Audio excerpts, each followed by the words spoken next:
Seenaa qabsoo bilisummaa Oromoo keessatti akka bu'aattis akka kufaatiittis wal duukaa kan himamu taatee bara ce'umsaati. Akkuma namoonni bu'aa bara ce'umsaa argame tarreessan hedduu ta'an, kufaatii bara sana mudate kan tarreessanis xiqqoo miti. Taatee bara sanaarraa ka'uudhaan maqaan obbo Leencoo Lataa akka adda addaatti ka'a. Qabsaa'onni irra guddaan bara sana obbo Leencoon qabsoo bilisummaa Oromoo irratti gantummaa raawwatee jedhu. Bu'aa yeroo sana argameefis namoonni gariin obbo Leencoo jaju. Duubatti deebinee wal haa yaadachiifnu.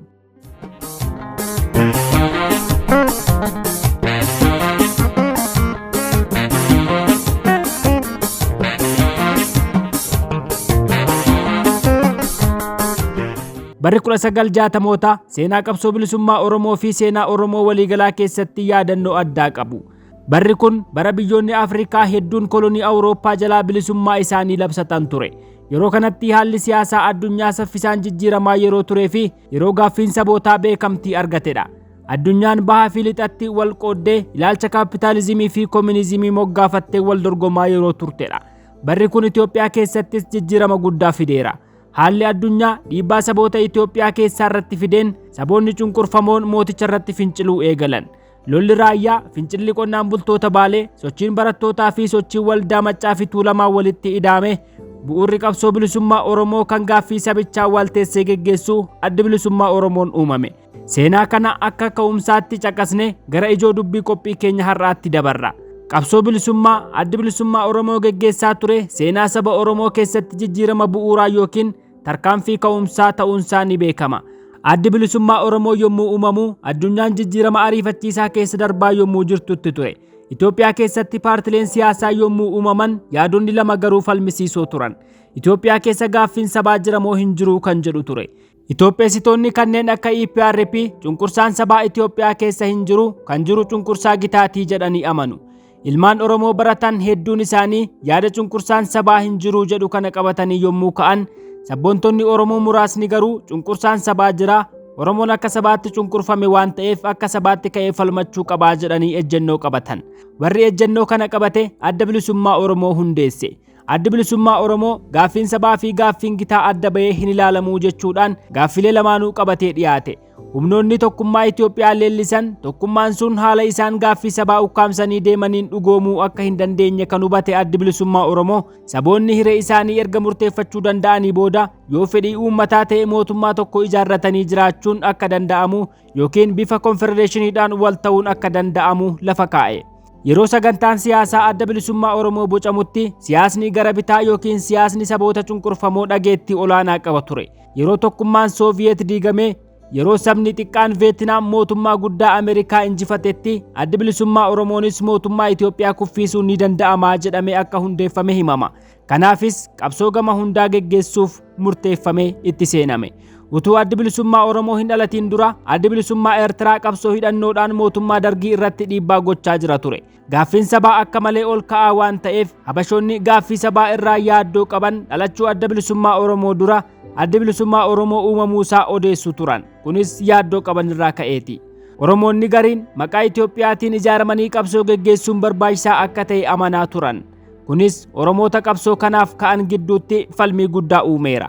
Namoota maqaa Itoophiyaatiin ijaaramanii dhaaba hundeessuuf falmaa turan keessaa tokko Huseen Sooraati. Huseen Sooraa miseensa waldaa Maccaa fi Tuulamaa ta'ullee yommuu hooggantoonni waldichaa qabamanii hidhamanitti baqatee Somaaliyaa seenee achirraas biyya Arabaa dhaqee Edenitti dhaaba adda bilisummaa saboota Itoophiyaa jedhamu hundeesse. Yeroo kanatti Huseen Sooraa fi Hayilee Fidaa hariiroo qabu ture.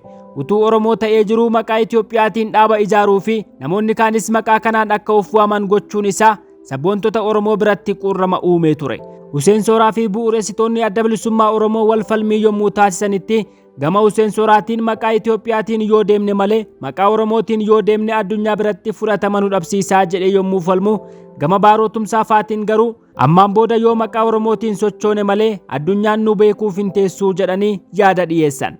Gareen lachuu ejjennoo isaanii kana jijjiiranii wal ta'uu waan hin dandeenyeef Huseen Sooraa gara biyya Arabaatti deebi'ee ejjennoo isaa yommuu itti fufu, Elemoo Qilxuu garuu maqaa Oromootiin socho'uu filatee gara baha Oromiyaatti deebi'uudhaan qabsoo hidhannoo eegale. Haala kanaan addi bilisummaa Oromoo uumame hacuuccaa bara dheeraa jalaa akka sabni Oromoo ija banatee ilaalu, sabboonummaa isaa akka dagaagfatu, biyya mataasaa qabaachuu akka hubatu taasifame. addi bilisummaa Oromoo akka dhaabaatti biyyi Oromiyaa walaba akka baatuu fi birmadummaa qabaattee sabni Oromoo akka bilisoomuuf kan qabsoo geggeessu ta'ullee adeemsi kunis fedhii uummataatiin akka raawwatamu mirgi hiree murteeffannaa sabichaa akka kabajamu taasisuu barbaada. Kana jechuun uummatichi bilisa ta'ee hiree isaa yoo murteeffate yoo barbaade biyya mataasaa akka ijaarratu yoo barbaade saboota kaan waliin haala waliin jiraatu akka tolfatudha. Gara waggoota 20 haala kanaan erga deemaa ture booda bara kufaatii dargii keessa haalonni hin eegamne uumamanii kaayyoo adda bilisummaa Oromoo kana qormaata keessa galchaniiru. Kunis haala yeroo mootummaa ce'umsaa keessatti raawwatamedha. Kufaatii mootummaa dargii booda chaarterri tolfamee mootummaan ce'umsaa yommuu dhaabbatu humnoonni gurguddoon chaartericha waliin uuman adda bilisummaa Oromoo, adda bilisummaa uummata Tigraayii fi adda bilisummaa uummata Eertiraa ture. Addi bilisummaa uummata Eertiraa yeroo murtaa'e booda Eertiraa Itoophiyaarraa adda baasee chaartericha keessaa ba'eera. Humnoonni kun kufaatii dargii duras tumsa adda addaa waliin taasisaa akka turanii fi hariiroo qabaachaa akka turan ni beekama. Hariiroon sun garuu al tokko hariiroo gaarii, al tokko immoo hariiroo hamaa ta'aa tureera. Humnoonni kun yommuu qabsoo eegalan saboota isaanii giddu galeessa godhatanii bilisummaa saba isaanii fi walabummaa biyya isaaniif qabsaa'uu turan. Kufaatiin dargii mirkanaa'aa yommuu dhufuu fi humnoonni qabsoo bilisummaa geggeessan kun jabaataa yommuu dhufanitti yaada ganama qabatanii jiran jijjiiruun mul'achaa dhufe. Keessumaa adda bilisummaa uummata Tigraay humna isaa jabeeffataa akkuma deemeen kaayyoo walabummaa Tigraay dhiisee Itoophiyaa bulchuutti fuulleffate. Yeroo kanatti adda bilisummaa Oromoo keessatti shakkiin uumamaa dhufe. TPLF dhimma Tigraay bira darbee saboota biraa keessatti dhaaba ijaaruu eegale. Oromoo keessatti OPDO uumanii Amaara keessatti immoo sochii dimokiraasii biyyaalessaa Itoophiyaa gara sochii dimokiraasii biyyaalessaa Amaaraatti jijjiiran. Isaan kana akka meeshaatti dhimma itti ba'uu eegalan. Kun adda bilisummaa Oromoof ergaa cimaa dabarsuu qaba ture. Haalli kun adda bilisummaa Oromoo fi adda bilisummaa uummata Tigraay ija shakkiidhaan akka wal ilaalan taasise hariiroo isaaniis laaffise. Adda bilisummaa uummata Tigraay sochii adda bilisummaa Oromootti yaadda'ee tooftaa ittiin adda bilisummaa Oromoo dadhabsiisu soqachuu eegale. Adda bilisummaa uummata Tigraay dargii bakka bu'ee Itoophiyaa bulchuuf ejjennoo isaa yommuu jijjiirratu adda bilisummaa Oromoos TPLF irraa abdii kutee mala kan biraa barbaaddachuu eegale. Adeemsi TPLF kun impaayera Itoophiyaa haaromsuu akka ta'e kan hubate adda bilisummaa Oromoo sababa kanaanis hariiroon dhaabota kana lamaanii hammaataa deeme. Bara 1990tti TPLF OPDO uumtee gad baasnaan hariiroon adda bilisummaa Oromoo fi adda bilisummaa uummata Tigraay adda cite. Mootummaan dargii kufuutti yommuu dhiyaatu adda bilisummaa uummata Eertiraa fi mootummaan Sudaan adda bilisummaa Oromoo fi TPLF walitti araarsuuf yaalii taasisuu eegalan. Yeroo adda addaatti waltajjiin araaraa Sudaanii fi Eertiraa keessatti geggeeffameera. Adda bilisummaa uummata Eertiraa yeroo kanatti adda bilisummaa uummata Tigraay waliin hariiroo gaarii qabaachaa ture. Garuu adda bilisummaa Oromoo fi adda bilisummaa uummata Tigraay walitti araarsuuf jaarsa ta'ee dhiyaate. Ajandaan waltajjii araaraa kun inni guddaan dhimma dhaaba TPLF uumtee dhimma OPDO ture. Marii geggeeffame kanaanis TPLF dabarsitee OPDO adda bilisummaa Oromoof kennuuf walii galteerra ga'aniiru. Garuu adeemsi OPDO dabarsanii kennuu utuu lafarra harkifamu lolli dhumaa kan dargii kuffise karaa kaabaa eegale. TPLF utuu OPDO adda bilisummaa Oromoof hin kenniin Goojjam geesse. Yeroo kanatti Ameerikaan kora London qopheessite. Korri sun otoo hin geggeeffamiin kufaatiin dargii labsame TPLF akka biyya dhuunfattu ajajni kenname. Akka obbo Leencoon jedhanitti utuu mariin hin geggeeffamiin warri Ameerikaa fi Ingilizii Mallasiin hirmaattota kora sanaa keessaa baasanii teessuma fuulduraatti dabarsanii waltajjiin xumuramee jedhan.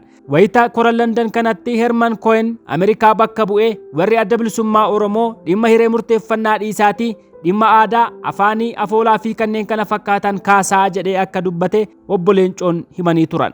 Ameerikaan kallattiidhaan walabummaa Oromiyaa dura dhaabbatte. Pirezidaantiin Ameerikaa gaafa sanaa George Bush sadarkaa mootummaatti adda bilisummaa Oromoof wabii akka ta'an waadaa galanii turan. Kunis yoo Itoophiyaan dimokiraatofte qofa akka ta'us jala muranii ibsan. Adda bilisummaa Oromoo mootummaa ce'umsaa akka seenu Ameerikaan dhiibbaa guddaa goote. Warri Eertiraa utuu mootummaan dargii hin kufiin dura qabsoon isaanii guddatee sadarkaa mootummaa ta'uu irra ga'ee akka mootummaatti hojjechuu jalqabaniiru. Kora London irratti Ameerikaa fi Ingiliziin TPLFin mootummaa godhanii dhiyeessan. Yeroo mootummaan dargii kufutti adda bilisummaa uummata Eertiraa mootummaa Eertiraa, adda bilisummaa uummata Tigraay mootummaa Itoophiyaa, adda bilisummaa Oromoo dhaaba mormituu ta'ee dhiyaate. Haala kanaan mootummaa ce'umsaa seename. Ameerikaan yoo mirgi hiree murteeffannaa mirkanaa'ee daangaa koloniitu diigamaa jettee mormiti. Kan Eertiraa garuu Xaaliyaaniitu daangaa ishee sararee jedhamee waan amanamuuf mirgi hiree murteeffannaa eeyyamame. mirgi hiree murteeffannaa Oromoo yoo mirkanaa'e daangaan biyyoota ollaa jeeqamuu danda'a jedhamee sodaatama. Ameerikaa qofa osoo hin taane gamtaan Afrikaas mirga hiree murteeffannaa sabootaa ni morma. Mirgi hiree murteeffannaa garuu fedhii mootummootaa otoo hin taane fedhii saba hiree murteeffatu sanaa irratti hundaa'a. Oromoon yeroo sanatti ijaaramee hiree murteeffachuuf sochiin inni taasisu xiqqaa ta'uun mirga kana akka hin gonfanne taasiseera.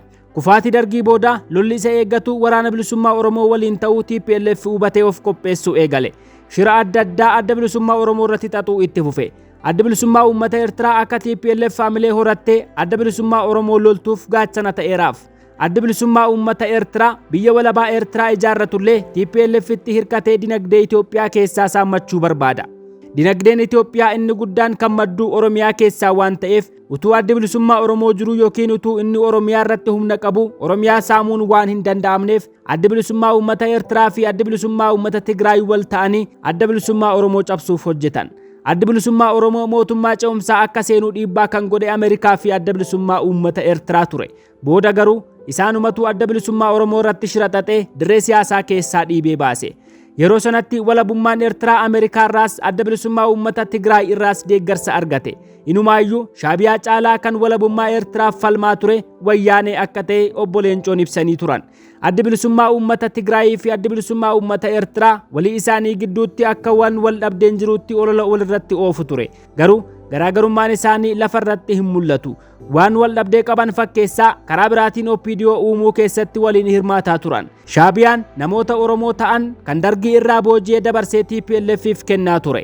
Wal dhabdeen isaanii sadarkaa ololaa qofaatti malee qabatamaadhaan hojii waliin qindeeffataa turan. Ololli sunis akka adda bilisummaa Oromoo isaan amanuuf ture. Ittis milkaa'aniiru. Adda bilisummaa uummata Eertiraa waan TPLF waliin wal dhabe fakkeessee yeroo adda bilisummaa Oromoo fi adda bilisummaa uummata Tigraay gidduutti wal amantaan dhabamu akka waan adda bilisummaa Oromoo tumsuutti of dhiyeessa ture.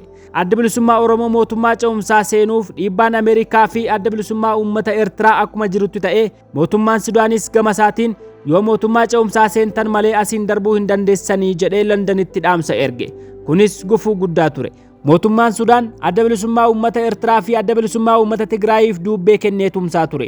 Humnoonni kun lamaan mootummaa Sudaan fayyadamanii adda bilisummaa Oromoo harka micciiruuf yaalan. Adda bilisummaa uummata Tigraay sagantaa isaanii jijjiiranii guutuu Itoophiyaa dhuunfachuu yommuu yaadan adda dimokiraasii biyyaalessaa Amaaraa qabatanii kaabarraa gara lixaatti babal'achuu eegalan. Yeroo sanatti adda bilisummaa uummata Tigraay waamicha tokko adda bilisummaa Oromoof taasisee ture. Waamichi sunis adda tokkummaa waliin ijaaruu ture. Addi tokkummaa sun garuu mootummaa dargii kuffisuu qofaaf ture. Isa booda abbaan humna qabu wal cabsee aangoo siyaasaa dhuunfata. Addi bilisummaa uummata Tigraay tooftaa kana fayyadamee Oromiyaa seenuu waan barbaadeef addi bilisummaa Oromoo waamicha sana fudhachuu didee callise.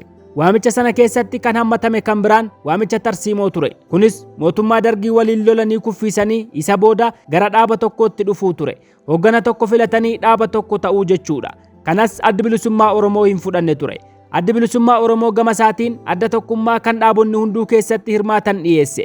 Adda bilisummaa uummata Tigraay garuu kaayyoon isaa adda bilisummaa Oromoo dadhabsiisuu waan ta'eef yaada kanas hin fudhanne ture.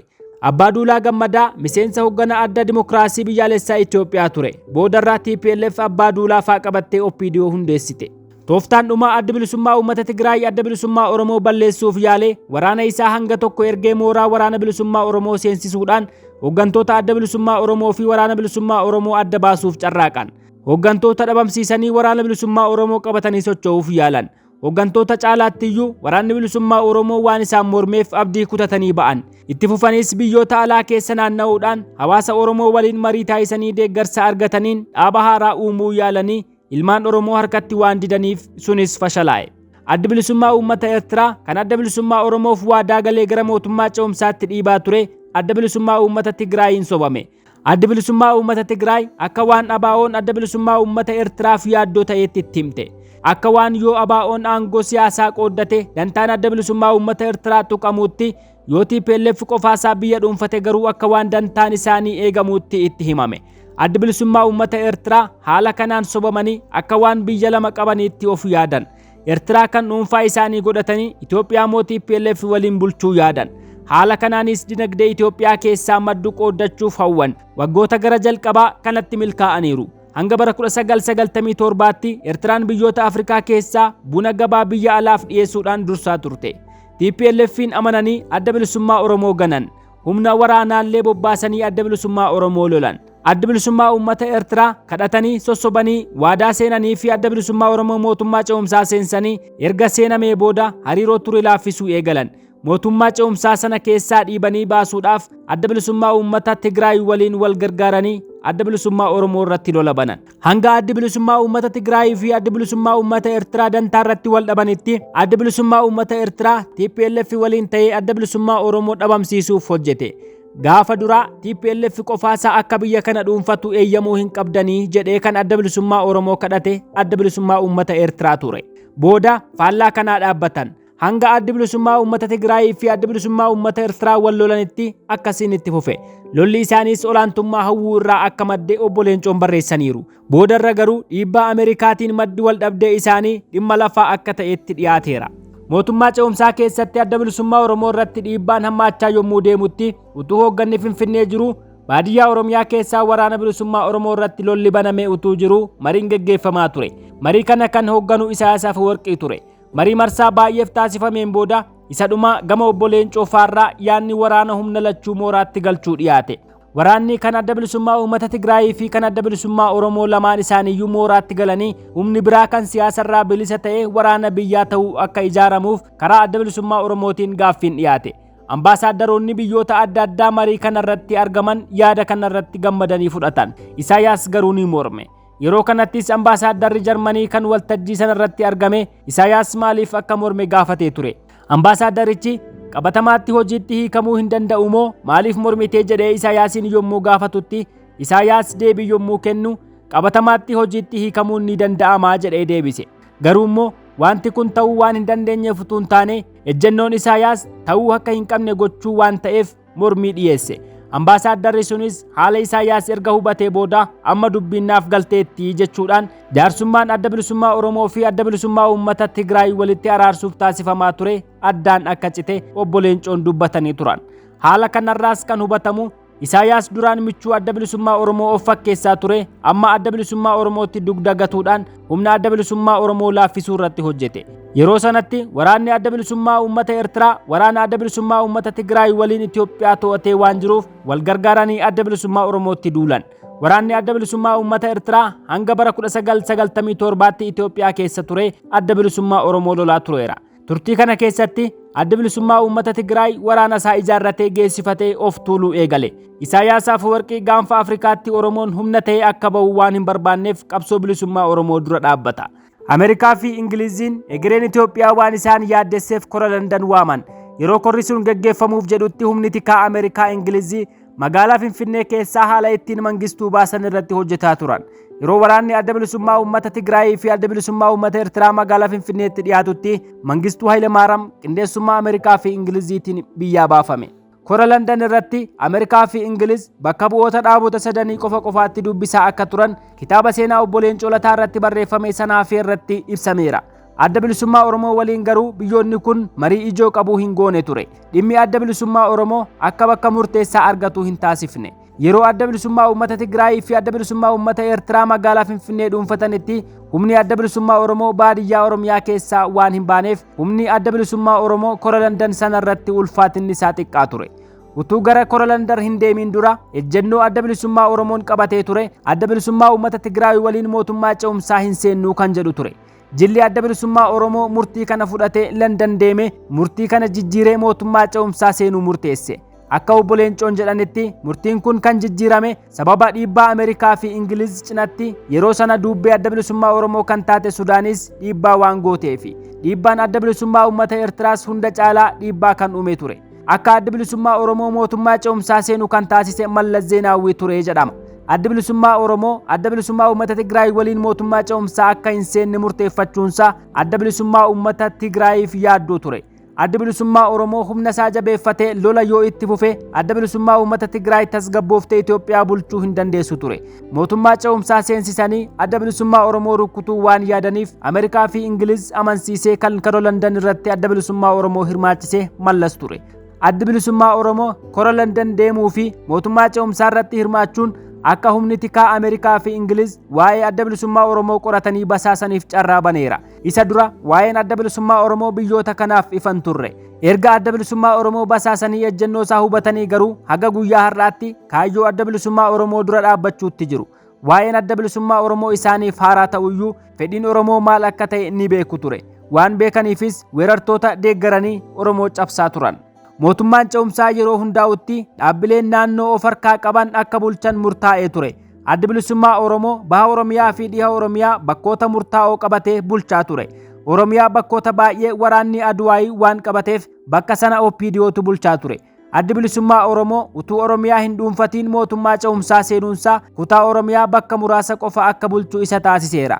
Adda bilisummaa uummata Tigraay fi adda bilisummaa uummata Eertiraa naannoo isaanii guutummaatti dhuunfatanii naannolee biraa keessatti iyyuu humna isaanii qubsiisanii bulchaa turan. Adda bilisummaa uummata Tigraay dursee dhaabota saboota kaaniif ijaaree dhaaba Aduwaayii jedhamu qabatee waan mootummaa ce'umsaatti dhiyaateef mootummaa ce'umsaa keessaa sagalee guddaa qaba ture. Paarlaamaa keessaa Aduwaayiin sagalee 32 yoo qabaatu adda bilisummaa Oromoo sagalee 12 qofa qaba ture. Mootummaa ce'umsaa keessaa adda bilisummaa Oromoo ministeerota 4 qofa qaba ture. Aangoon kunis baay'ina uummataa fi bal'ina lafaa utuu hin taane humna waraanaa irratti hundaa'ee waan qoodameef qoonni adda bilisummaa Oromoo xiqqaa ta'uu danda'e. Kola Landan booda adda bilisummaa uummata Tigraay magaalaa Finfinnee keessatti namoota ijaaree dhaaba taasisee mootummaa ce'umsaa seensise. Dargii kuffiisuu keessatti qoonni guddaan dhaaba 3 ta'ullee mootummaa ce'umsaa keessatti garuu dhaabonni adda bilisummaatiin ijaaraman yoo xiqqaate 20 ol kan ta'antu mootummaa ce'umsaatti seensifame. Namni guyyaa tokkoof illee waa'ee qabsoo hin yaanne mootummaa ce'umsaa keessatti hirmaateera. Kunis shira TPLF'n kan ta'edha. Walgahii sana irratti kanneen qabsaa'aa turanii fi qabsaa'aa jiran malee dhaabonni maqaa qofaan jiran mootummaa ce'umsaa akka hin seenne murtaa'ullee gaafa mootummaan ce'umsaa hundaa'u garuu dhaabonni kufaatii dargii booda ijaaraman mootummaa ce'umsaatti hirmaachuuf dhiyaatan. Adda bilisummaa Oromoo abbaa biyyaa ta'ee utuu jiru biyya isaa irratti alagaan keessummaa godhee adda bilisummaa Oromoo waame. Adda bilisummaa uummata Tigraay irraa kaatee dhufte magaalaa Finfinnee qubattee adda bilisummaa Oromoo akka keessummaatti waamte. Kana kan gochuu qabu adda bilisummaa Oromoo ture. Garuu hin taane. TPLF'n kan milkeesse saboota kaan keessatti dhaaba ijaarratee isaaniin qabatee deemuu isaati. Mootummaa ce'umsaa dhaabonni 20 ol keessatti hirmaatan dhumarratti harka Aduwaayii irratti hafe. Adda bilisummaa Oromoo mootummaa ce'umsaa akka hin seenne murteeffatee kan ture. Obboleen Coonfaa Londanii fi Sanafeerraa yommuu deebi'an mootummaa ce'umsaa seenuun dirqama akka ta'e qabatanii dhufan. Humni duraan lola itti fufuuf qophaa'aa ture qophii tokko malee mootummaa ce'umsaa seenuuf dirqame. Jaarmiyaan mootummaa ce'umsaa seenuu dhiisuuf sababa dhiyeessee wal barsiisaa ture. Amma mootummaa ce'umsaa seenuuf sababa tokkollee utuu wal hin barsiisiin mootummaa ce'umsaa seenuuf dirqame. Jilli adda bilisummaa Oromoo kan obboleen Coodhaan durfamu gara London deemee achirraas gara Sanaafee deemee deebi'ee murtee sagalee guutuudhaan ragga'ee ture jijjiiree deebi'e. Haala kanaan mootummaa ce'umsaa seenamee guyyaa muraasa keessatti waraanni wayyaanee gara waraana biyyaatti guddate. Kanas kan murteesse paarlaamaa mootummaa ce'umsaa ture. Wayyaaneen dursitee paarlaamaa keessatti sagalee guddaa waan qopheeffatteef murtiin kun dhugoome. Adda bilisummaa Oromoo yaada kana yoo mormellee sagalee 12 qabatee sagalee 32 injifachuu hin danda'u. Hoggana adda bilisummaa Oromoo gaafas mootummaa ce'umsaa seenee Isaayaas Afwerqii akka daa'imaatti sossobe. Murtiin waraana wayyaanee raayyaa ittisaa taasisuu yommuu dhiyaatu adda bilisummaa Oromoo akka hin mormine kan taasise Shaabiyaa ture. Waraanni wayyaanee raayyaa ittisaa yoo ta'e adda bilisummaa Oromoo fi adda bilisummaa uummata Eertiraa deeggaruu qabu malee mormuu hin qabanii gama keenyaan waan itti aanee dhufu hundumaan isin waliin jirraa jedhee kan hoggana adda bilisummaa Oromoo gaafasii akka daa'imaatti sossobe Shaabiyaa ta'uu obboleen Coon hin dhoksine. Gaafa Mallas Zeenaawwii pirezidaantii mootummaa ce'umsaa ta'us hogganni adda bilisummaa Oromoo hin mormine. Adda bilisummaa Oromoo mootummaa ce'umsaa sagalee isaa keessatti hin dhageessifne keessatti luugamee taa'e. Utuu hogganni adda bilisummaa Oromoo mootummaa ce'umsaatti ramadame afaan qabatee paarlaamaa taa'u waraanni wayyaanee kan akka waraana biyyaatti labsame baadiyyaa Oromiyaa keessaa waraana bilisummaa Oromoo irratti lola banuu eegale.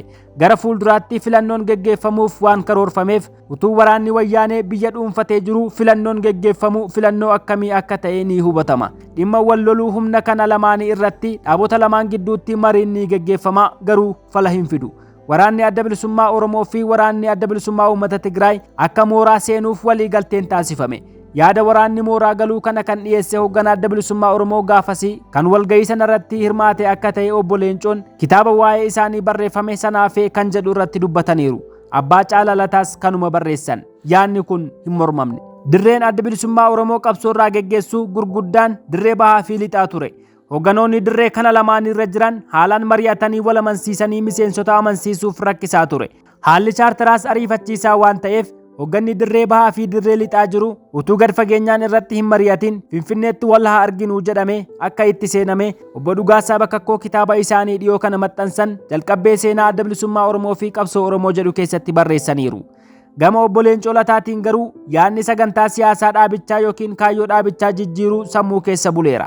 Oromiyaa walabaa ijaaruun hafee Itoophiyaa dimokiraatessuu kan jedhu dhugeeffachuu eegalaniiru.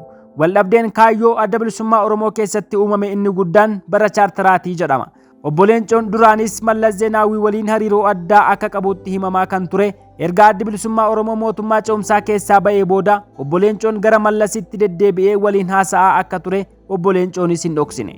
Sun garuu eeyyamaa fi beekamtii dhaabaatiin ala waan ta'eef dhaabni obbo Leencoo irratti tarkaanfii fudhatee gaafatama isaarraa kaase. Obbo Leencoon marii hooggantoota kaanii malee waan barbaade ofuma isaa murteessaa akka ture namoonni yeroo sana waliin turan ni dubbatu. Kanas kan mirkaneessu waliigaltee dirree irratti miseensotaa fi hoogganoota adda bilisummaa Oromoo waliin taasise cabsee TPLF waliin mootummaa ce'umsaa akka seenamu murteessuu isaati. Adda bilisummaa Oromoo bakka bu'ee mootummaa ce'umsaa keessattii fi marii isa dura ture irratti sagalee guddaa kan qabu obbo Leencoon bakka hundattuu ejjennoo adda bilisummaa Oromoon calaqqisiifne. Walgahii sana irratti Isaayyaasii fi Mallas kaayyoo dhaaba isaanii qabatanii yommuu dhiyaatanitti obbo Leencoon garuu kaayyoo dhaaba isaa dhiisee waan isatti fakkaatee fi kan alagaa garaa ciibsuu danda'u irratti murtii fi sagalee kenne. Kaayyoon adda bilisummaa Oromoo Federeeshinii Sabdaneessaa Itoophiyaa keessatti gad dhaabuu hin turre. Obbo Leencoon garuu waan adda bilisummaa Oromoof ta'uu dhiisee waan Mallasii fi Isaayyaas irratti waliif galuu danda'an dhiyeessuuf dhiphata ture. Yaaddoon adda bilisummaa uummata Tigraay fi adda bilisummaa uummata Eertiraa yeroo sanatti adda bilisummaa Oromoo waan tureef yaada adda bilisummaa Oromoo dhaga'anii haala ittiin kiyyoo seensisan waan barbaadaniif yaada obbo Leencoon Federeeshinii Sabdaneessaa hundeessuu dhiyeesse mormii tokko malee deeggaran. Ammarra dhaabbatamee akka hubatamutti yeroo sanatti Mallasii fi Isaayyaas yaada obbo Leencoon adda bilisummaa Oromoo bakka bu'ee dhiyeesse kana mormuu kan didaniif yaadichi yaada eebbifamaa waan ta'eef qofa osoo hin taane adda bilisummaa Oromoo dhiibanii ejjennoo inni mootummaa ce'umsaa keessatti hirmaachuu dhiisuuf qabate jijjiirsisanii kiyyoo seensisuuf ture. Korri sanaafee adda bilisummaa Oromoo danquuf malee furmaataaf akka hin taane kan ittiin hubatamu kan biraan kora sanarratti mootummaa ce'umsaa seenuu kan qabu dhaabota mootummaa dargii kuffisuu keessatti qooda qaban akka ta'e murtaa'ullee Mallas garuu ergasii namoota gurmeessee dhaabota ijaaree mootummaa ce'umsaa seensisee sagalee isaa guddifateera. Yeroo kun ta'us hoogganni adda bilisummaa Oromoo yeroo sanaa mormii dhageessisee waan kana hin dhaabsifne. Yeroo Mallas Zeenaawii pirezidaantii mootummaa ce'umsaa ta'ee dhiyaatus obbo Leencoon mormii tokkollee hin dhageessifne. Yeroo waraanni adda bilisummaa uummata Tigraay akka waraana biyyaatti labsamus hoogganni obbo Leencoon dursuu yaada tokkollee hin dhiyeessine. Yeroo waliigalteen cabee waraanni bilisummaa Oromoo qofti mooraatti seensifamus mormii dhageessisanii ejjennoo hin qabanne. Mootummaa ce'umsaa keessatti adda bilisummaa Oromoo murtii siyaasaa tokkollee utuu hin fudhatiin dabarsee jechuun ni danda'ama. Faallaasaa kiyyoo ittiin gaadi'amee kaayyoo sharafuu Federeeshinii Sabdaneessaa adda bilisummaa Oromootu uume jedhamee yommuu itti boonamu mul'ata. Obbo Leencoon wantoota hedduu adda bilisummaa Oromoo bakka bu'ee Isaayyaasii fi Mallasiif sagalee deeggarsaa kennaa erga ture booda bara 1993 irraa eegalee ifatti sagantaan siyaasaa adda bilisummaa Oromoo akka jijjiiramu dhiibbaa gochaa ture. Jireenya isaa ergasii as tures kanarratti fixe. Utuu hoogganni adda bilisummaa Oromoo mootummaa ce'umsaa keessaa Mallasiin dabaalu waraanni bilisummaa Oromoo dirree jiru mooraa dabaan seensifame caccabsee ba'ee lolachuu eegale. Shira yeroo mootummaa ce'umsaa sanaan adda bilisummaa Oromoo gatii guddaa kaffale. Waraanni bilisummaa Oromoo dirree irratti faca'ee deebi'ee mataa walitti qabachuun yeroo dheeraa fixe. Yeroo adda bilisummaa Oromoo mootummaa ce'umsaa keessaa ba'e jedhamee waraanni bilisummaa Oromoos akka Oromiyaa keessaa ba'u lolli itti banametti obbo Leencoon garuu yeroo fedhetti halkanis ta'u guyyaa waajjira Mallas seenee ba'aa ture. Daandiin adda bilisummaa Oromootti cufame obbo Leencoof banaa ture. Maaliif waliigalteen mootummaa ce'umsaa seenuu dhiisuu dirree irratti murteeffamee diigamee dhiibbaadhaan akka mootummaa ce'umsaa seename? Maaliif kaayyoo adda bilisummaa Oromoo dhiifamee kaayyoo Itoophiyummaa qabatame kora sanaaf irratti Federeeshinii Sabdaneessaa hundeessuun akka dhiyaate? Maaliif murtii Mallas dabarsaa ture mormuun dhiifame yommuu inni pirezidaantii mootummaa ce'umsaa ta'us yommuu waraanni adda bilisummaa uummata Tigraay akka waraana biyyaatti labsamus maaliif mormuun akka dhiifame? Waraanni bilisummaa Oromoo mooraa seenee kan TPLF'n seeniin yommuu hafus maaliif ejjennoon qabatamuu dhiifame kanneen jedhan gaaffii yoomiyyuu dhaloonni dhiyeessudha. Qophiin keenya har'aa kanuma.